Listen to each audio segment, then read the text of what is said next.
In my 40 years on Earth, I have seen some crazy shit. For example, I once helped a paranoid and delusional neighbor get treatment for a drug addiction and got locked out of my apartment. Then later on, I incubated a bacterial disease that caused my skin to break out into red oozy sores. But this was much creepier. It all began on my drive home from work on a quiet summer afternoon after replacing a payment terminal at a gas station. Outside my van, the sky was clear blue and hot. When my van climbed the last half mile of Mesaba Avenue in Duluth, then it all fell apart when I turned left onto 4th Street to come upon an historical, middle-aged Hispanic woman screaming that her daughter had been stabbed. Then on cue, the daughter stumbled out from the home. The lady must have been in her early 20s and dressed in jet black clothes. Before I could respond, the hysterical mother opened the sliding doors on my van and laid the daughter down on my equipment in the back. Now there was no turning back. I reversed the truck as fast as I could on the narrow street while my new passenger screamed in the back, "Drive faster, I'm bleeding back here," in a repetitive chorus.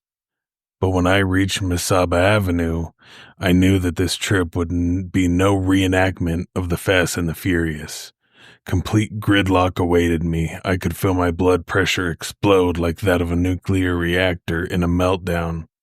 Is this what it's like to be an ambulance driver? I'm dying back here. I gunned the engine and raced through the last intersection, bringing the hospital into sight. Punching the horn, I pulled into the ramp that I believe was the ER, but a locked door impeded my entry.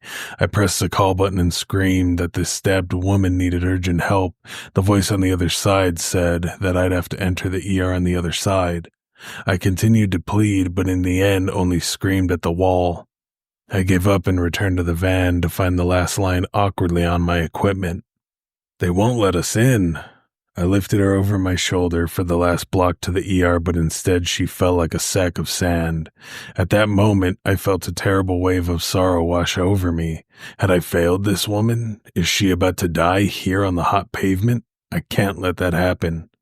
I ran down to an ambulance parked at the end of the street where the EMTs were inside relaxing. This woman needs help.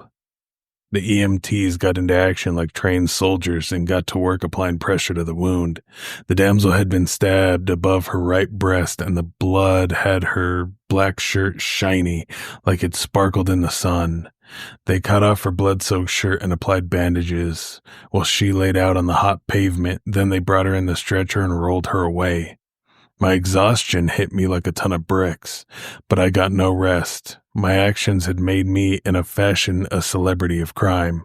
2 young officers arrived in pristine uniforms. They photographed me with their smartphones, and for the first time, I realized that the damsel had smudged blood onto my shirt. I explained to them how I ended up here. Then another officer arrived, and the process was repeated. They must have considered me a suspect in the slashing of the young lady because the officers wanted to seize my auto and uniform for evidence.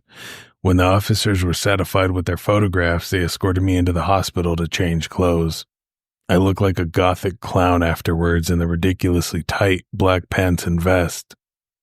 The afternoon was fading when I finally left the hospital to chill in the cooling atmosphere while the officers did their investigation.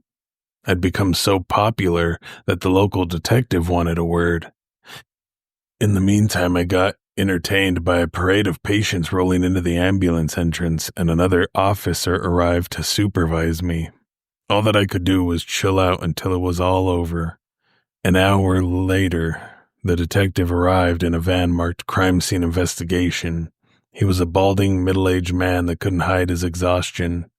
This man was more cheery than the other officers, and he had complimented me on my van, still splattered in blood like that of a mischievous child. He had a real camera for the first time and took great care in photographing me again and the inside of my van. Then, like a celebrity on a press stint, I explained my recent activity before finally getting let free to drive home to find 4th Street closed by 2 cop cars. To the man that stabbed that woman that afternoon, justice is waiting for you. You will not escape what you did to her.